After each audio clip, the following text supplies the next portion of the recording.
जैसलमेर के मोहनगढ़ में पानी और गैस का रहस्य कैसे आया सामने। 28 दिसंबर की यह घटना है। यह वैज्ञानिकों को चौंकाने वाला खुलासा है। दरअसल जैसलमेर के मोहनगढ़ में 28 नवंबर 2024 को यह रहस्यमय घटना सभी के सामने आई और इसने सबको चौंका कर रख दिया। 8 दिसंबर 2024 को जैसलमेर जिले की मोहनगढ़ तहसील के चक 27 बीडी गांव में एक अनोखी घटना घटी, जिस घटना ने सबको हिलाकर रख दिया। मोहनगढ़ तहसील के चक 27 बीडी गांव में किसान विक्रम सिंह अपने खेत में ट्यूबवेल खुदवा रहे थे, जब अचानक जमीन के नीचे से तेज गति से पानी की धारा फूट पड़ी। पानी का बहाव इतना तेज था कि कुछ ही देर में पूरा खेत और आसपास का इलाका पानी से भर गया। इस घटना ने तब और गंभीर रूप से ले लिया जब बोरिंग मशीन और ट्रक भी जमीन के अंदर धंस गए। हालात को देखते हुए प्रशासन ने तुरंत 500 मीटर के दायरे में रहने वाले लोगों को सुरक्षित स्थान पर पहुंचाया। जैसलमेर जैसे सूखाग्रस्त क्षेत्र में इतनी बड़ी मात्रा में पानी कहां से आया? क्या यह पानी हजारों साल पहले बहने वाली नदी का हो सकता है? इस पर महत्वपूर्ण चर्चा चल रही है और सवाल यह है कि पानी पीने लायक है या नहीं। क्या यह पानी 5000 साल पहले यहाँ से बहने वाली सरस्वती नदी का है, हो सकता है, या किसी और नदी का? क्या यह पानी पीने के लायक है या नहीं, इस पर भी काफ़ी गहरे विचार की संभावना है। घटना की जांच के लिए बड़े बड़े विशेषज्ञों को बुलाया गया। भूजल वैज्ञानिक डॉक्टर नारायण दास इणखिया ने घटना का निरीक्षण किया और बताया कि यह घटना भूजल स्तर के असामान्य दबाव का परिणाम हो सकती है। यह पानी संभवतः प्राचीन जल स्रोत से संबंधित हो सकता है, जो अब तक दबाव में था और खुदाई के कारण बाहर आ गया। इसकी शुद्धता और पीने योग्य होने की जांच के लिए विस्तार रूप से रासायनिक परीक्षण किया जाएगा। सरस्वती नदी से कनेक्शन हो सकता है इसका। इस घटनाक्रम के बाद से कई सवाल उठने लगे हैं। सबसे बड़ा सवाल यह था कि जैसलमेर जैसे जल संकट से जूझते इलाकों में इतनी बड़ी मात्रा में पानी आया कहां से।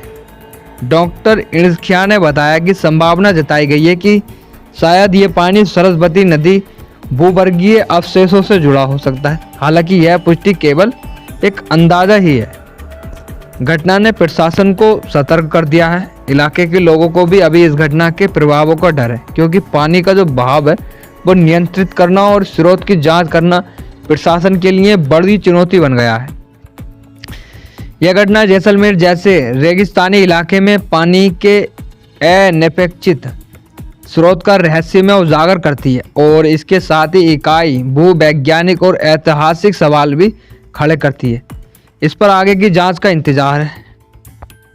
पानी 60 लाख साल पुराना है, यह अंदाजा लगाया जा रहा है। भूजल वैज्ञानिक डॉक्टर नारायण दास इणखिया ने इस रहस्यमय घटना के बारे में और अधिक जानकारी साझा करते हुए बताया कि निकलने वाले पानी के साथ सफ़ेद रंग की रेत भी बाहर आई है। यह रेत भूवैज्ञानिक दृष्टि से टर्सरी काल यानी तृतीयक युग की मानी जा रही है, जिसकी अनुमानित उम्र लगभग 60 लाख साल पुरानी है अंदाजा। लेकिन प्राचीन पानी और रेत का संबंध भी है। डॉक्टर इणखिया के अनुसार यह सफ़ेद रेत इस बात का संकेत हो सकती है कि इसके नीचे दबा पानी भी लाखों साल पुराना हो सकता है। यह खोज जैसलमेर क्षेत्र के भूवर्गीय इतिहास को समझने के लिए महत्वपूर्ण हो सकती है और संकेत देती है कि यहाँ प्राचीन काल में जल स्रोतों का बड़ा नेटवर्क मौजूद रहा होगा। पानी और रेत के सैंपल को IIT जोधपुर के विशेषज्ञों को जांच के लिए भेजा गया है, क्योंकि वैज्ञानिक इन सैंपल्स का गहन परीक्षण करेंगे ताकि इसका पता लगाया सके, पानी की रासायनिक संरचना का पता लगाया जा सके, यह निर्धारित किया जा सके कि क्या यह पानी पीने के योग्य है या नहीं। सफ़ेद रेत की संरचना और उसके भूवर्गीय महत्व को समझा जा सके। यह खोज न केवल जैसलमेर के भूजल संसाधनों को लेकर बल्कि उजागर कर सकती है, बल्कि यह भी संकेत देती है कि इस क्षेत्र में प्राचीन जल स्रोतों की उपस्थिति अभी तक पूरी तरह से अज्ञात है। विशेषज्ञों की रिपोर्ट आने के बाद इस घटना को और भी रहस्यों से पर्दा उठ सकता है। जैसलमेर में अचानक पानी का फटना। जैसलमेर जो हमेशा से ही जल संकट से जूझता रहा है, वहाँ अचानक बड़ी मात्रा में पानी का बाहर आना सभी के लिए चौंकाने वाला है। इस घटना को समझाने के लिए भूजल वैज्ञानिक डॉक्टर नारायण दास इड़ोकिया ने बताया कि इस क्षेत्र की जमीन में सैंडस्टोन घिया पत्थर की एक 200 मीटर मोटी परत मौजूद है। डॉक्टर इड़किया के अनुसार इस सैंडस्टोन परत के नीचे पानी दबा हुआ था, जो लाखों वर्षों से वहां मौजूद हो सकता है। जब किसान ने ट्यूबवेल की खुदाई शुरू की तो इस परत को पंक्चर कर दिया गया, जिससे पानी प्रेशर के साथ ऊपर निकलने लगा। पानी के तेजी से बाहर आने का कारण हाइड्रोलिक प्रेशर भी हो सकता है। यह प्रेशर तब तक रहेगा जब तक कि पानी का स्तर नीचे की परत के संतुलन तक नहीं आ जाता। एक बार जब पानी का लेवल सामान्य हो जाएगा तो उसकी गति धीरे धीरे कम हो जाएगी। जैसलमेर के जल संकट पर असर भूगर्भीय संसाधनों का संकेत है। यह घटना दर्शाती है कि जैसलमेर के नीचे भूगर्भीय जल भंडार मौजूद हैं, जो क्षेत्र के जल संकट का समाधान हो सकते हैं।